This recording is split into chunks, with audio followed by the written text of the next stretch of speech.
right, we're going to go ahead and get started. So your squat, just remember toes forward, squat down into that, keeping your weight in your heels. Bicep curls, the thing I want you to remember on those is to come to full extension, meaning let your arms straighten all the way before you curl them back up. Overhead tricep extension, you can either use both of your weights, you can drop one and just hold the end of one. I'm going to get down on my knees just so you can see the tops of my hands, but you can do this standing up. Your arms are going to be overhead, and just watch your elbows.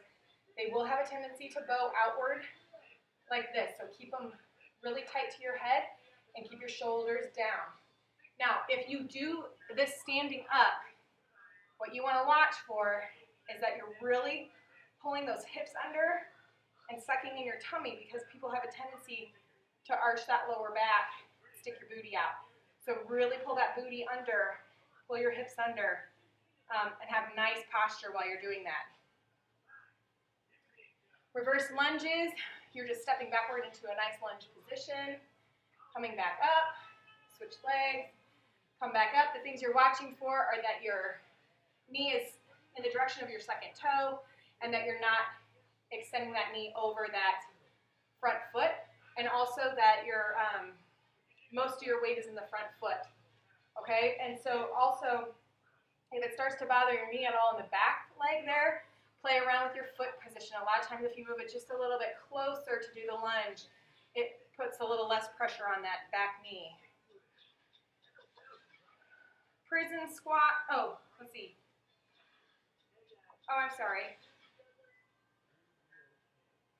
Oh, I switched those around. So, okay, so I showed you the overhead tricep extension. All right, lateral lunges are similar to a squat.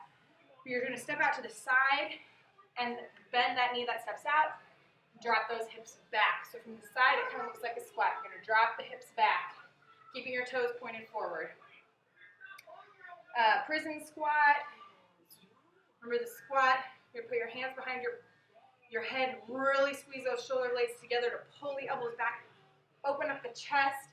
You're not going to be able to squat as deep. As soon as you have to start leaning forward, I want you to come up, because I want it in the mid-back there.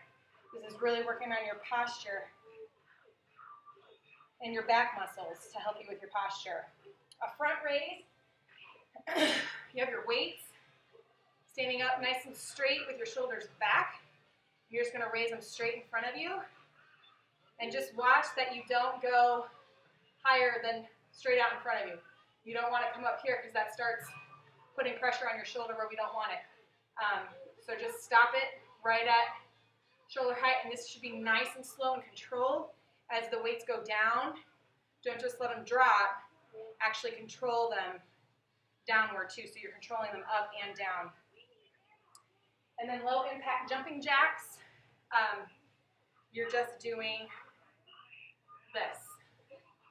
So kind of squat a little bit with one leg, get that other leg out there pretty far. Make sure you're doing a full range of motion with your arms. You can even cross them at the top. I really want you getting some full range of motion with your arms. And you can do regular jumping jacks, just watch your heart rate. All right, have fun with that.